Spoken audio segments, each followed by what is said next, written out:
की एजुकेटर ज्योति। ये lecture number first है इम्यूनोलॉजी का और इसमें हम बात करने वाले हैं बेसिक्स ऑफ इम्यूनोलॉजी। ये लेक्चर जो है कंटिन्यू रहेंगे विद पर्टिकुलर सीक्वेंस, जिस भी सीक्वेंस में ये अपलोड किए जाएंगे। ये लेक्चर नंबर 1 है, आने वाला वीडियो लेक्चर नंबर 2 होगा। तो इसमें हम बेसिक्स के बारे में डील करेंगे, इम्यूनोलॉजी क्या है, कैसे है, एवरीथिंग। स्पेशली इस पर्टिकुलर लेक्चर में हम टारगेट करेंगे टाइप ऑफ एंटीजेंस, उनकी properties, immune cells, immune system, इन सब के बारे में हम बात करेंगे। ठीक है, तो ये एक सीक्वेंस में चलेंगी क्लासेस, या फिर आप कह सकते हैं ये सीक्वेंस में वीडियोस अपलोड होंगी। अगर एक भी क्लास को आप मिस करते हो तो शायद जो है नेक्स्ट वीडियो से आपका कनेक्ट होना थोड़ा मुश्किल हो जाएगा। तो कोशिश कीजिए कि इस वीडियो को, इन जो भी वीडियोस अपलोड होंगी रिगार्डिंग द इम्यूनोलॉजी, उसको एक सीक्वेंस में देखने की। Okay, so let's proceed. तो जो टॉपिक हम कवर करेंगे आज के लेक्चर में वो होगा इम्यून सिस्टम, उसकी नीड क्या है, उसकी प्रॉपर्टीज क्या है, इम्यून रिस्पॉन्स क्या है और उसके टाइप्स, एंटीजन क्या है, इसके टाइप्स क्या है, एज वेल एज इसकी डाइवर्सिटी के बारे में बात करेंगे, एपिटोप किसे कहते हैं, एंड को इवॉल्व थ्योरी जो है उनके पीछे कैसे लगती है। So let's proceed. ओके, तो सबसे पहले हम एक बेसिक आइडिया लेते हैं कि इम्यूनोलॉजी है क्या, क्योंकि this is subject of immunology, तो very obvious we should be knowing कि व्हाट इज इम्यूनोलॉजी। ठीक है, तो इम्यूनोलॉजी की अगर हम बात करते हैं तो इम्यूनोलॉजी इम्यून सिस्टम के स्टडी को कहते हैं। So it is a type of a branch of science only, जो कि डील करती है इम्यून सिस्टम के स्टडीज से रिलेटेड। साथ ही साथ वो इम्यून सिस्टम आने वाले बैक्टीरिया, पैथोजन हमारी बॉडी में कैसे आते हैं और कैसे हमारी बॉडी लड़ती है, इन्हीं सब चीजों से डील करती है। तो पहले हम एक कहते हैं ना, एक बेसिक बनाते हैं कि क्या है ये इम्यूनोलॉजी। सीधी सरल भाषा में कहा जाए, आपको पता है हमारे चारों तरफ बहुत सी चीजें हैं, जैसे कि बैक्टीरिया हो गया, वायरसेस हो गए, पैरासाइट हो गए, फंगस हो गए, मतलब ऐसे बहुत सारे एजेंट हैं जो कि हमें बीमार कर सकते हैं। पर ऐसा तो होता नहीं है कि हम हमेशा बीमार रहते हैं। Maximum time we are healthy. Some time ऐसा होता है कि यस हमें कोई डिजीज लग जाती है या फिर हम बीमार पड़ जाते हैं, लेकिन हमेशा ऐसा नहीं होता है।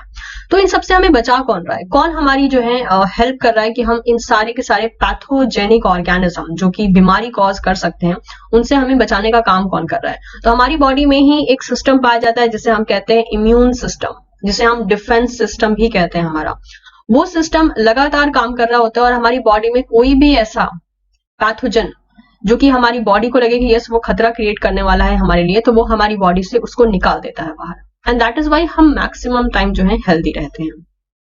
अब सीधी सी बात है, ये जो इम्यून सिस्टम है, ठीक है, इम्यून सिस्टम की हम बात कर रहे हैं क्योंकि इम्यून सिस्टम एंड उसके रिस्पॉन्स रिलेटेड स्टडी को हम इम्यूनोलॉजी कह रहे हैं।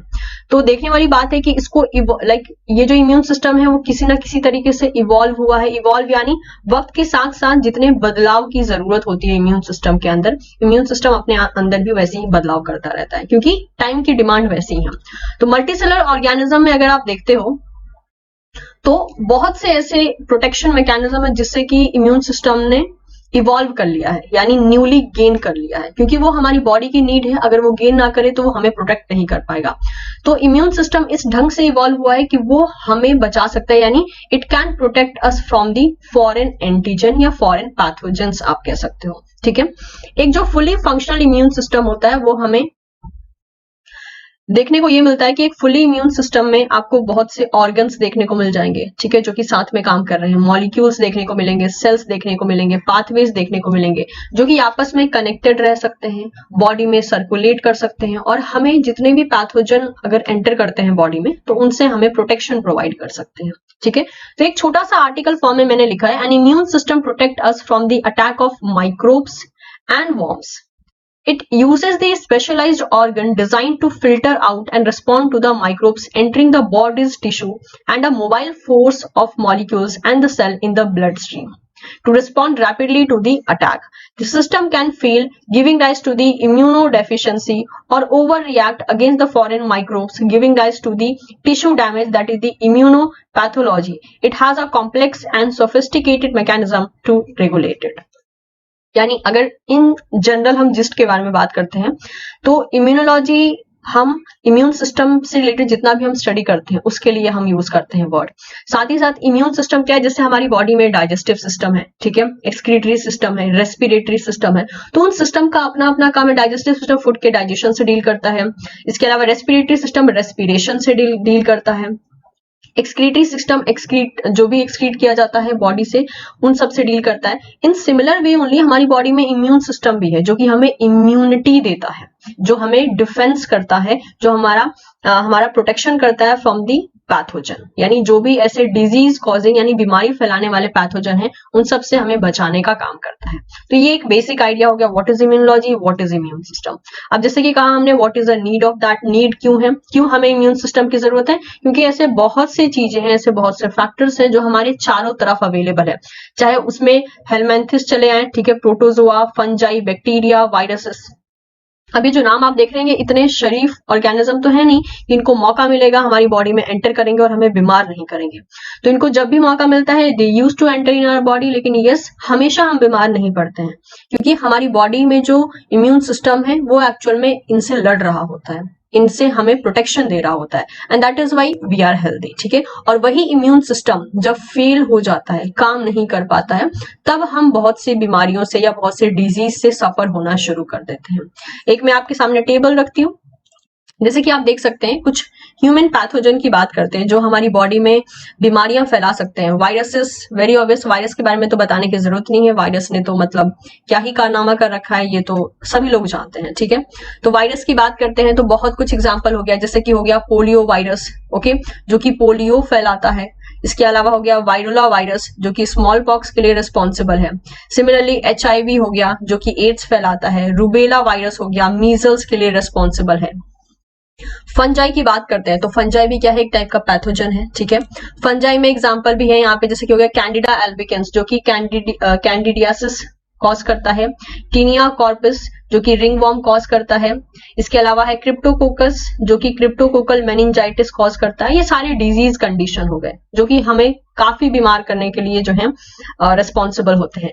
एग्जाम्पल कुछ और लेते हैं पैरासाइट्स का। पैरासाइट में भी बहुत, जैसे कि Plasmodium species, it is responsible for the malaria. Leishmania जो कि लीशमेनिया मेजर जो कि रिस्पॉन्सिबल है लीशमेनियासिस के लिए। एंटाअमीबा हिस्टोलिटिका जो रिस्पॉन्सिबल है अमीबिक कॉलिटाइटिस के लिए। अब यहाँ पे देखने को मिलता है बैक्टीरिया का भी एग्जाम्पल। बैक्टीरियाज भी हैं जो कि पैथोजेनिक हो सकते हैं, जैसे कि हो गया माइकोबैक्टीरियम ट्यूबरक्लोसिस कॉज करवाता है। Bordetella pertussis, it is responsible for the whooping cough जिसे हम पर्टुसिस भी कहते हैं। विब्रियो कॉलेरी कॉलेरा कॉज करवाता है। इसके अलावा बोरीलिया बर्गोफेरी जो कि लाइम डिजीज के लिए रिस्पॉन्सिबल होता है, ठीक है। तो ये कुछ एग्जाम्पल्स हो गए रिगार्डिंग द पैथोजन कि वो हमारी बॉडी में एंटर करेंगे, और अगर सक्सेसफुली एंटर कर चुके हैं हमारी बॉडी में और हमारा इम्यून सिस्टम इनके खिलाफ काम नहीं कर पा रहा है तो ये सारे डिजीज हमें देखने को मिल सकते हैं। ओके, अब थोड़ा सा बात करते हैं कि भाई ये प्लेयर्स कौन कौन से हैं। मतलब हमने देखा कि इम्यून सिस्टम क्या है, इम्यूनोलॉजी क्या है, पैथोजेंस के एग्जांपल देखे जो हमें बीमार करने के लिए काफी होते हैं। अब प्लेयर्स के बारे में आते हैं, यानी यहाँ से थोड़ा सा कोर हम इम्यूनोलॉजी शुरू करेंगे। प्लेयर्स का मतलब क्या होता है, जो प्ले कर रहे हैं अपना रोल। जब हम ये चीजें स्टडी कर रहे हैं कि हमारी बॉडी में पैथोजन एंटर करता है, हमारी बॉडी रिएक्ट करती है, उसके खिलाफ अटैक करती है, तो प्लेयर्स कौन कौन से हो गए। तो अगर हम इन केस बात करते हैं तो देखिए प्लेयर्स जो होंगे इन सारे एक्ट के वो दो होगा। एक तो हमारा खुद का इम्यून सिस्टम, ठीक है, हमारा खुद का जो इम्यून सिस्टम है ये पहला प्लेयर है, और हमारी बॉडी में एंटर करने वाले पैथोजेंस जिसे हम एंटीजेंस भी कह सकते हैं, ये दोनों प्लेयर होते हैं। जब ये दोनों प्रॉपर ढंग से आपस में, मतलब कि मान लीजिए हमारी बॉडी में, ठीक है, हमारी बॉडी में अटैक हुआ है पैथोजन का, तो हमारा इम्यून सिस्टम उसके अगेंस्ट काम करता है। अब दो वहां पे पॉसिबिलिटी होती है कि अगर हमारा इम्यून सिस्टम काम करता है तो सीधी सी बात है इम्यून सिस्टम काम करेगा तो इस पैथोजन पे अटैक करेगा, ठीक है। अब जब इम्यून सिस्टम काम कर रहा है तो इस पैथोजन पे अटैक करेगा, और रिजल्ट के फॉर्म में हमें क्या देखने को मिलेगा, रिजल्ट के फॉर्म में हमें देखने को मिलेगा इम्यून रिस्पॉन्स, ठीक है, इम्यून रिस्पॉन्स। अब ये इम्यून रिस्पॉन्स क्या है, जब हमारा इम्यून सिस्टम इस बाहर से आए हुए पैथोजन के लिए जब काम करना शुरू करता है, हमारी बॉडी में बहुत से सेल्स एक्टिवेट हो जाते हैं, तो उसी को हम इम्यून रिस्पॉन्स कहते हैं। तो अगर इम्यून सिस्टम काम करता है, अगर प्रॉपर ढंग से if it is working,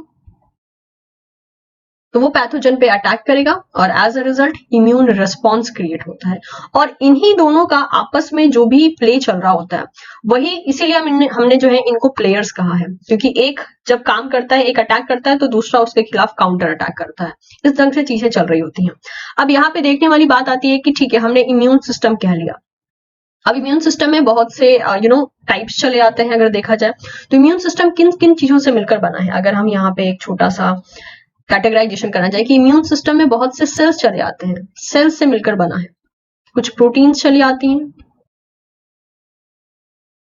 organs चले आते हैं। तो ये सब करते क्या है, जब ये इम्यून सिस्टम काम कर रहा है अगेंस्ट दैट पैथोजन, तो ये सेल्स, प्रोटीन और ऑर्गन्स ये तीनों ही काम करते हैं। इनका जो भी अपना एक डेजिग्नेटेड फंक्शन होता है कि यस ये क्या क्या फंक्शन परफॉर्म करेंगे, तो उस तरीके से ये काम करते हैं। लेकिन ऑल ऑफ टोटल, क्योंकि these are the part of immune system only, तो हमारी बॉडी को प्रोटेक्ट करने में ये मदद करेगा। तो हम पहले इनके बारे में भी हम डिस्कस करेंगे डिटेल में, सभी चीजों के बारे में डिटेल में डिस्कशन होगा, क्योंकि आज का वीडियो एक ढंग से आउटलाइन की तरह काम करेगा, आपको एक बेसिक एक आउटलाइन देगा कि yes what is all immunology और इम्यूनोलॉजी में हम डील किसको करते हैं। तो सबसे पहले हम फोकस करते हैं कि ये जो इम्यून सिस्टम है इसकी प्रॉपर्टीज क्या क्या है। ठीक है, प्रॉपर्टीज ऑफ इम्यून सिस्टम। तो अब हम बात करते हैं इस इम्यून सिस्टम की प्रॉपर्टी क्या होती है। सबसे पहले अगर हम बात करें तो it is a type of a complex process. तो इम्यून सिस्टम थोड़ा सा कॉम्प्लेक्स देखा जाता है। साथ ही साथ क्या करता है, ये लिमिट करता है, लिमिट द पैथोजन, पैथोजन को लिमिट करता है। उसकी वजह से क्या होता है, प्रोवाइड प्रोटेक्शन, प्रोटेक्शन को प्रोवाइड करता है हमारी बॉडी को। ठीक है, और क्या करता है, इम्यून रिस्पॉन्स क्रिएट करवाता है, इम्यून रिस्पॉन्स। नेक्स्ट, ये मदद करता है सेल को आपस में कम्युनिकेट करने में, help in communication between the cell. ये सेल्फ एंड नॉन सेल्फ में भी डिफरेंशिएट कर पाता है। ठीक है, सेल्फ एंड नॉन सेल्फ,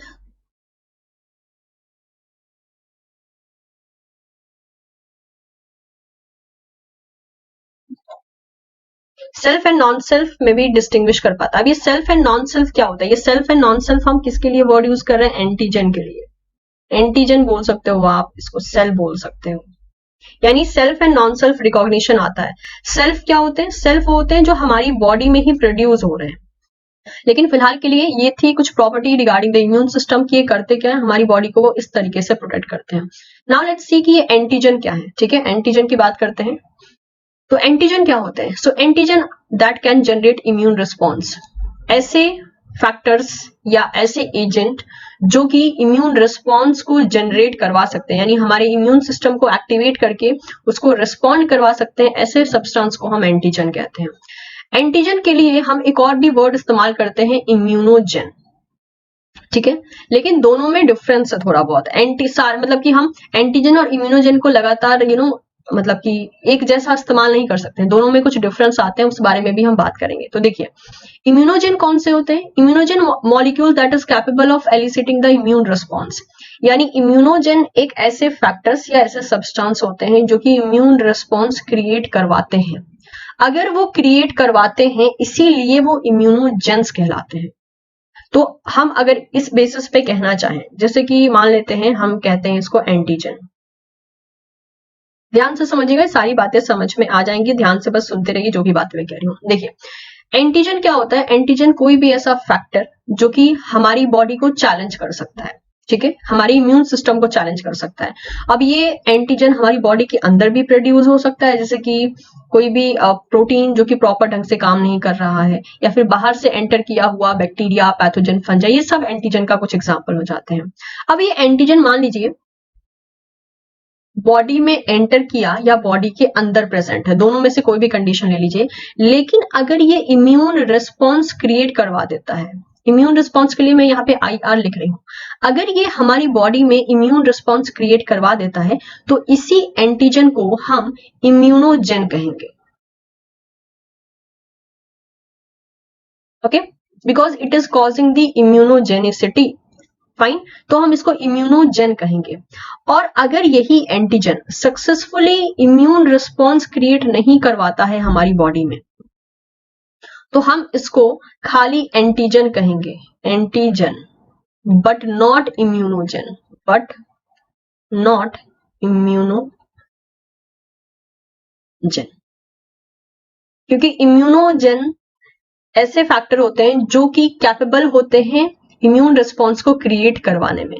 तो हम एंटीजन के लिए क्या कहते हैं, हम कहते हैं antigen can elicit immune response, can word लगाते हैं मतलब कि वो ऐसा कर सकते हैं, ऐसा नहीं है कि वो करते ही हैं, लेकिन इम्यूनोजेंस के लिए हम ये वर्ड इस्तेमाल करते हैं कि फॉर श्योर हम उसी मॉलिक्यूल्स को या उसी पार्टिकल को या उसी सब्सटेंस को हम इम्यूनोजेन कहते हैं जो कि इम्यून रिस्पॉन्स बॉडी में क्रिएट करवाते हैं। और अगर वो नहीं क्रिएट करवाते हैं तो हम उसे खाली एंटीजन कहते हैं, बट कभी उसको इम्यूनोजेन नहीं कहते हैं। इसीलिए आपको इस बात का ध्यान रखना है, एंटीजन मे और may not be immunogen but all immunogen are antigen, क्योंकि एंटीजन हम वर्ड तभी इस्तेमाल करते हैं जब कोई ऐसी चीज है या कोई ऐसा फैक्टर है जो हमें बीमार कर सकता है, जो हमारी बॉडी को प्रॉपर ढंग से फंक्शनैलिटी जो चल रही है उसको उसमें लाइक उसका जो है रोक सकता है, उस प्रॉपर फंक्शनैलिटी को रोक सकता है। तो हम यही कहते हैं कि जो एंटीजन है वो इम्यूनोजन हो भी सकता है या नहीं भी हो सकता है, लेकिन सारे के सारे इम्यूनोजन एंटीजन होते हैं। और एंटीजन जब हम कहते हैं तो मतलब कि ऐसा फैक्टर जो कि इम्यून रिस्पॉन्स क्रिएट करवा सकता है। So all immunogen are antigen but all antigen are not immunogen, सारे एंटीजन इम्यूनोजन नहीं होते, वही इम्यूनोजन होते हैं जो इम्यून रिस्पॉन्स क्रिएट करवाना जानते हैं। ओके, आई होप ये एक माइनर सा डिफरेंस है जो कि आप लोग को समझ में आ गया होगा। ओके, तो ये हमने डील कर लिया। नेक्स्ट आता है एपिटोप। अब ये एपिटोप क्या होता है, चलिए देखते हैं ये एपिटोप क्या है। मान लीजिए दिस इज अ बैक्टीरिया या फिर एंटीजन कह लीजिए, जो भी आप कहना चाहें। एंटीजन के लिए वर्ड मैं इस्तेमाल करती हूँ एजी, ठीक है। अब ये जो एंटीजन है, सीधी सी बात है कि जब ये हमारी बॉडी में एंटर करता है तो हमारी बॉडी इसको पहचानती कैसे, यानी इसके सरफेस पे कुछ तो ऐसा प्रेजेंट होगा जिससे कि हमारी बॉडी इसको पहचान जाती है। तो हम ये कहते हैं कि एक्चुअल में एंटीजन के सरफेस के ऊपर कुछ बाइंडिंग साइट होती है, ठीक है। मान लीजिए ये रही बाइंडिंग साइट, ओके।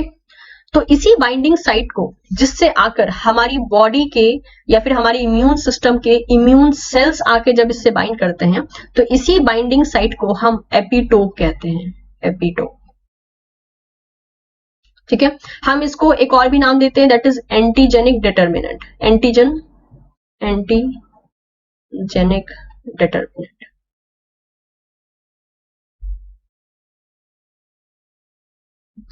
तो ये एक ऐसा एपिटोप या एक ऐसा बाइंडिंग साइट होगा जिससे आकर इम्यून सेल्स बाइंड करेंगी और हमारी बॉडी को प्रोटेक्ट करेंगी।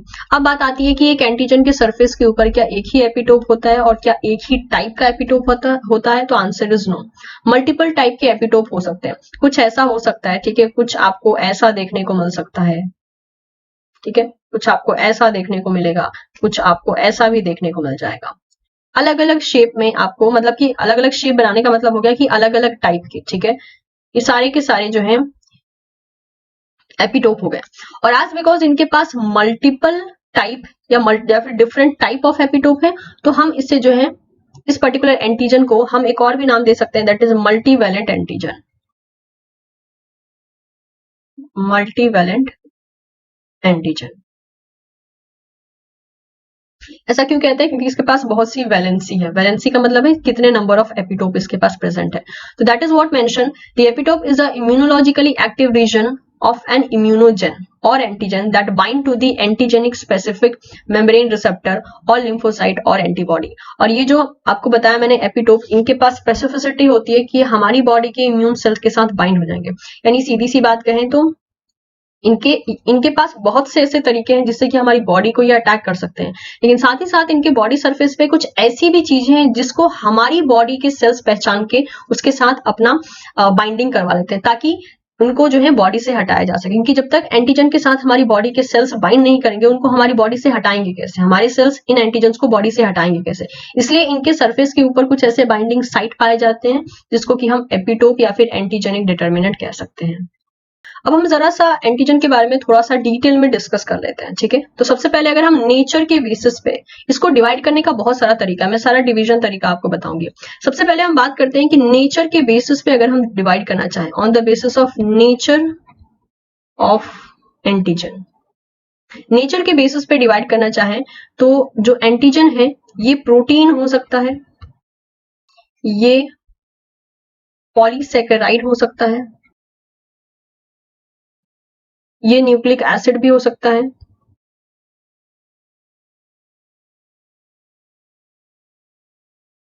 ये लिपिड भी हो सकता है। तो एंटीजन के इतने नेचर देखे जा सकते हैं। अगर हम बात करें सबसे बेस्ट नेचर की, तो सबसे बेस्ट जो नेचर होता है वो होता है प्रोटीन, ठीक है। इट इज हाईली इम्यूनोजेनिक,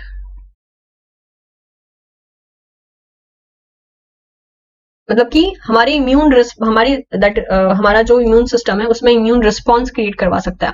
तो अगर मैक्सिमम एंटीजन प्रोटीन नेचर के ही होते हैं, और प्रोटीन नेचर का जो एंटीजन होता है वो बहुत ज्यादा हाईली इम्यूनोजेनिक होता है, मतलब इम्यून रिस्पॉन्स क्रिएट करवा सकता है, तो हम कहते हैं प्रोटीन नेचर के जो एंटीजन होते हैं दे आर बेस्ट इम्यूनोजेंस, ठीक है। प्रोटीन के बाद अगर हम बात करते हैं तो पॉलीसेकेराइड के पास भी नेचर होता है इम्यूनोजेनिक नेचर होता है, लेकिन प्रोटीन से कम होता है। पॉलीसेकेराइड के पास भी होगा लेकिन प्रोटीन से थोड़ा कम होगा। न्यूक्लिक एसिड के बारे में देखें तो न्यूक्लिक एसिड का पुअर इम्यूनोजेनिक एक्शन देखा गया है, कुछ खास तरीके से इम्यूनोजेनिक रिएक्शन नहीं कर पाते हैं वो, और लिपिड का लगभग नो के बराबर देखा गया है, नो और पुअर। तो इनकी कुछ प्रॉपर्टी हो गई कि इनका इम्यूनोजेनिक नेचर यानी इम्यून रिस्पॉन्स को एक्टिवेट करवाने का नेचर कैसा होता है, तो सबसे हाई और सबसे बेस्ट जो है प्रोटीन में देखा जाता है। अब हम सेकेंड तरीके से डिवाइड करते हैं एंटीजन को, ठीक है, सोर्स के बेसिस पे डिवाइड करते हैं, on the basis of source. Okay, source of antigen की बात करते हैं तो दो टाइप के चले आते हैं, एक होते हैं एक्सोजीनस और एक होते हैं एंडोजीनस। अब ये एक्सोजीनस कौन से हैं और एंडोजीनस कौन से हैं? एक्सोजीनस नाम से पता चला जो बॉडी के बाहर से आ रहा है, from outside the body, right. और एंडोजीनस मतलब क्या हो गया, इनसाइड द बॉडी, यानी एक्सोजीनस में वो पैथोजन या वो एंटीजन बाहर से एंट्री ले रहा है, ठीक है, और एंडोजीनस में बॉडी के अंदर ही क्रिएट हो रहा है। अब बाहर से आने वाले में बहुत से एग्जांपल हैं, जैसे कि अगर हम कहें यहाँ पे हो गया बैक्टीरिया, वायरसेस हो गए, पैरासाइट, फंजाई और भी बहुत से। अगर हम बात करते हैं एंडोजीनस, तो एंडोजीनस का एग्जांपल कौन सा हो गया, एंडोजीनस का मतलब हो गया कि बॉडी के अंदर ही क्रिएट हुआ है। अब बॉडी के अंदर क्या क्या चीजें क्रिएट होती है, जैसे कि हो गया फॉल्टी प्रोटीन्स, फॉल्टी प्रोटीन्स कह सकते हो आप, ठीक है, न्यूक्लियो प्रोटीन्स,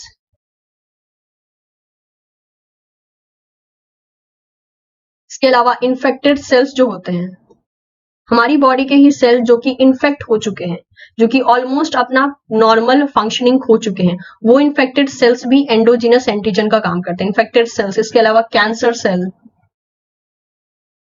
और भी बहुत से एग्जाम्पल हैं, ये सब एंडोजीनस एंटीजन होता है, मतलब हमारी बॉडी के अंदर ये, इनके अंदर जब कोई प्रॉब्लम नहीं है तो हमारी बॉडी के अंदर एकदम नॉर्मल काम करते हैं, लेकिन जब हमारी बॉडी में प्रॉब्लम हो जाती है और इन सब में कुछ चेंजेस चले आते हैं तब ये एंटीजन की तरह काम करना शुरू कर देते हैं, ठीक है। तो सबसे पहले अगर प्रॉपर्टी की बात करते हैं तो हम इसको बोलते हैं इसके पास फॉरेननेस होनी चाहिए। फॉरेननेस का मतलब हो गया कि इतनी इसके पास कैपेबिलिटी होनी चाहिए कि हमारी बॉडी इसको एक फॉरेन मॉलिक्यूल की तरह ट्रीट करे, मतलब हमारी बॉडी पहचान पाए कि भाई ये जो है डिजीज कॉजिंग फैक्टर है, चाहे वो आप बाहर से अंदर आया हो या बॉडी के अंदर जनरेट हुआ। तो एक फॉरेननेस जरूरी है, क्यों, टू जनरेट इम्यून रिस्पॉन्स, क्योंकि इम्यून रिस्पॉन्स जनरेट करना है और उसके अंदर फॉरेननेस नहीं होगा। अगर मान लीजिए कि वो एंटीजन ऐसा है कि बॉडी उसको पहचान ही नहीं पा रही है, बॉडी का सेल है या फिर बाहर से आया है या फिर फॉल्ट हो गया उसमें, तो बॉडी कभी रिएक्ट ही नहीं करेगी, मतलब इम्यून रिस्पॉन्स क्रिएट ही नहीं करेगी। तो इसीलिए उस एंटीजन के पास फॉरेननेस होना जरूरी है, ठीक है। नेक्स्ट बात करते हैं इसके केमिकल नेचर की। केमिकल नेचर, तो अभी मैंने बताया आपको कि प्रोटीन नेचर अगर होता है एंटीजन का तो it is best in immunogenicity, ठीक है। तो हम कह सकते हैं क्या कि अगर इसका प्रोटीन नेचर है तो हम यहां एग्जांपल लेते हैं प्रोटीन एंड पॉलीसेकेराइड। अगर ये दोनों नेचर है तो वो एंटीजन एक प्रॉपर ढंग से आप कह सकते हो इम्यूनोजेनिक कहलाएगा। थर्ड बात करते हैं साइज की, तो साइज भी बहुत इंपॉर्टेंट रोल प्ले करता है। साइज के मामले में 14 किलो डाल्टन से लेकर 600 किलो डाल्टन तक साइज होना चाहिए, इसी साइज के बीच में रहेगा तभी वो इम्यूनोजेनिसिटी क्रिएट कर सकता है। Fourth, it should have epitope, epitope रहना चाहिए जिसे हम बोलते हैं एंटीजेनिक डिटर्मिनेंट। अगर ये चारों प्रॉपर्टी किसी एंटीजन के पास होती है तो हम कहते हैं कि वो पर्टिकुलर एंटीजन इम्यूनोजेन बन सकता है, मतलब कि वो इम्यूनोजेनिसिटी क्रिएट करवा सकता है या फिर इम्यून रिस्पॉन्स क्रिएट करवा सकता है। तो जिस भी एंटीजन के पास ये प्रॉपर्टी होगी वो बहुत ही आसानी से हमारी बॉडी में इम्यून रिस्पॉन्स क्रिएट करवाएगा, क्योंकि ऐसी चीजें डिजाइन हुई हैं कि एक्चुअल में वो हमारी बॉडी में एंटर कर जाए, एंटीजन हमारी बॉडी में एंटर कर जाए, हमारी बॉडी को पता ना चले, ऐसा मतलब नहीं होता है। तो बहुत से ऐसे फैक्टर हैं जो कि इसमें रोल प्ले करते हैं ताकि हमारी बॉडी को भी पता चले कि यस हमारी बॉडी में कुछ एंटर किया है और हमारी बॉडी उसके लिए रिएक्ट कर सके। तो ये थी प्रॉपर्टीज रिगार्डिंग द एंटीजेंस। इसके बाद आता है होस्ट पैरासाइट या फिर होस्ट पैथोजन में जो को इवोल्यूशन है उसकी थ्योरी। ये थ्योरी क्या कहती है कि जो होस्ट और पैथोजन है वो लगातार किसी रेस में बिजी है, ठीक है, they are having a kind of the arm race, किसी आर्म रेस में जो है ये बिजी है, यानी किसी आर्म रेस में ये लगे हुए। आर्म रेस क्या होता है, जैसे कि मान लेते हैं ये ए है, ठीक है, और ये स्मॉल ए है, और ये जो स्मॉल ए है ये लगातार कैपिटल ए पे अपना हार्मफुल इफेक्ट शो करता है, और कैपिटल ए भी फिर जो स्मॉल ए है उस पर भी हार्मफुल इफेक्ट शो करता है। तो होता यहाँ पर ये है कि किसी एक को जिसको बहुत ज्यादा हार्म हो रहा होता है उसे अपने आप को थोड़ा बदलना पड़ता है विद टाइम। यानी ये जो वक्त है, ये जो टाइम चल रहा है वो एक रेस की तरह है, जिसमें ये कहा जाता है कि अगर एक ऑर्गेनिज्म इस रेस में पार्टिसिपेट करके अगर भागता रहता है तो वो सरवाइव करता रहता है, और जैसे वो इस रेस में रुका वैसे ही उसकी मौत हो जाती है। यानी सीधी सी बात है, अगर सिंपल भाषा में कहें तो अगर आपको सरवाइव करना है तो आपको वक्त के साथ बदलना पड़ेगा, आप एक ही जैसे नहीं रह सकते हो। ऐसा ही होता है होस्ट और पैथोजन के केस में भी। तो जरा सा मैं एग्जांपल लेके समझाती हूँ ताकि इसकी कॉम्प्लेक्सिटी थोड़ी कम हो सके। मान लेते हैं पहले एंटीजन की बात करते हैं। एंटीजन क्या करते हैं, एंटीजन इवॉल्व होते हैं। इवॉल्व का मतलब क्या हुआ, इवोल्यूशन करना, यानी वक्त के साथ बदलाव करना अपने अंदर, और वो बदलाव जेनेटिक लेवल पे फिक्स हो जाता है, ठीक है। तो एंटीजन क्या करते हैं, इवॉल्व करते हैं। क्यों इवॉल्व करते हैं, टू गेन न्यू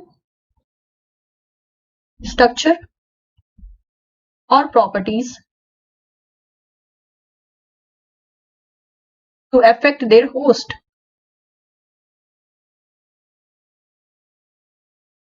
वो अपने होस्ट को बीमार करने के लिए नई नई चीजें या नए नए प्रॉपर्टीज एज वेल एज, जैसे हमने बोला अपनी बॉडी के ऊपर एंटीजेंस बहुत सारे छोटे छोटे से बाइंडिंग साइट रखते हैं, तो वो उसको भी इवॉल्व करते रहते हैं। किससे इवॉल्व करते हैं, ताकि हमारी बॉडी उनको पहचान ना पाए और वो हमारी बॉडी में इजिली एंटर करके हमें बीमार कर दे। तो इसके लिए जो एंटीजेंस है वो लगातार इवॉल्व होते रहते हैं। लेकिन यस, इवोल्यूशन छोटा मोटा प्रोसेस नहीं है, एक अच्छा खासा टाइम टेकिंग प्रोसेस है। लेकिन यस, होस्ट एंड पैथोजन दोनों ही इस आर्म रेस में बिजी हैं, यानी एक इवॉल्व होता है, ठीक है। तो मान लीजिए एंटीजन ने इवॉल्व कर लिया और किसी नए टाइप का अपनी बॉडी के ऊपर एक स्ट्रक्चर बना लिया जिससे हमारी बॉडी की कोई भी सेल जाकर बाइंड नहीं करने वाले हैं, तो क्या होगा, तब इस केस में जो है जो होस्ट है उसकी मौत हो जाएगी।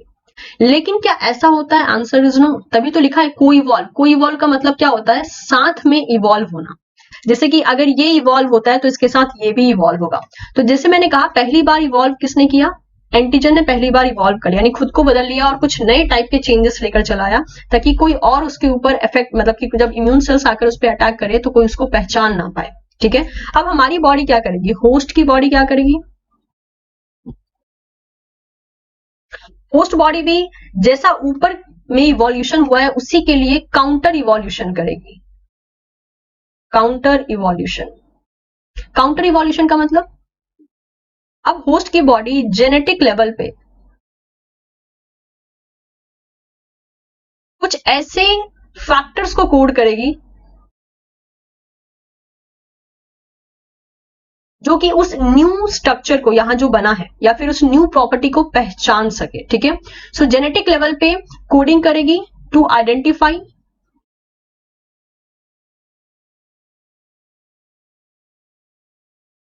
New structure on antigen surface.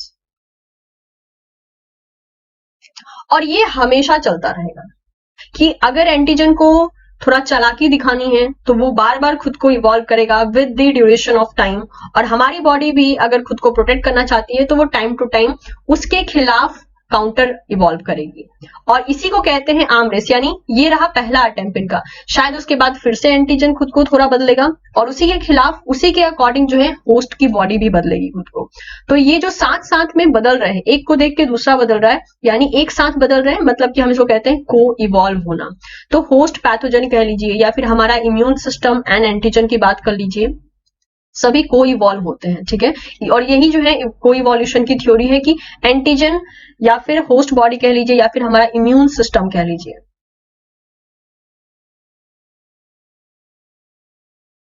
ये इसी ढंग से इवॉल्व होते रहते हैं। क्योंकि खुद सोचिए, मान लीजिए दिस इज अ पैथोजन, ठीक है, इसने अपनी बॉडी पे ये इस शेप का एपिटोप रखा था या फिर और किसी टाइप का प्रोटीन रखा था, और ये प्रोटीन को हमारी बॉडी में प्रेजेंट सेल पहचानते थे। तो मान लीजिए ये एक सेल है जो कि पहचानते थे, these are these cells, immune cells. अब क्या हुआ विद इवोल्यूशन के साथ क्या हो गया, ये जो एंटीजन है इसने अपनी बॉडी के ऊपर का जो स्ट्रक्चर है उसे बदल लिया, और उस स्ट्रक्चर को बदल के उसने ऐसे कर लिया, ठीक है। अब हमारी बॉडी क्या करती है, हमारी बॉडी तो इस वाले को पहचानना जानती है, इसको तो पहचानना जानती नहीं है। तो अब बॉडी इसको पहचानेगी कैसे, जब हमारी बॉडी में किसी जेनेटिक लेवल पे थोड़े से कोडिंग में चेंजेस होंगे और उसके बाद एक न्यू टाइप का प्रोटीन कोड होगा जो कि शायद इसके साथ आकर बाइंड करे। तो विद इवोल्यूशन क्या होगा, अगर हमारी बॉडी भी को इवॉल्व करेगी तो इसके लिए भी एक प्रोटीन अवेलेबल होगा जो कि इसके साथ बाइंड करेगा, फिर इस एंटीजन को एलिमिनेट करेगा। इसी को कहा जाता है को इवॉल्व थ्योरी। तो हमारा इम्यून सिस्टम और पैथोजेंस के बीच में ये को इवोल्यूशन होता रहता है, और इसे हम बोलते हैं आर्म रेस। यानी एक ऐसी रेस है जिसमें से दोनों में से कोई भी रुका तो उसका सफाया हो जाएगा, इसलिए दोनों में से कोई भी रुकने को रेडी नहीं रहते। इनफैक्ट हम इसे अपनी लाइफ से भी जोड़ सकते हैं कि पहले का टाइम और अभी के टाइम में ऐसा बहुत सी चीजें हैं जिसमें कि हमने चेंजेस किए हैं, अपनी आदतों में चेंजेस किए हैं। क्यों? क्योंकि वो हमारे जीने के लिए जो है जरूरी है। तो ये थी कुछ basic idea regarding the immunology. हमने मेनली एंटीजन पे फोकस किया कि एंटीजन क्या है, कैसे है, एवरीथिंग हमने डील किया। नेक्स्ट लेक्चर में हम इसका थोड़ा सा और एडवांस लेवल में डिस्कस करेंगे, और साथ ही साथ हम देखेंगे कि कितने टाइप के सेल्स प्रेजेंट है हमारी बॉडी में जो इम्यून सिस्टम के केस में काम करते हैं। So thank you so much everyone. Video पसंद आया हो तो इसे लाइक जरूर करें। Thank you so much.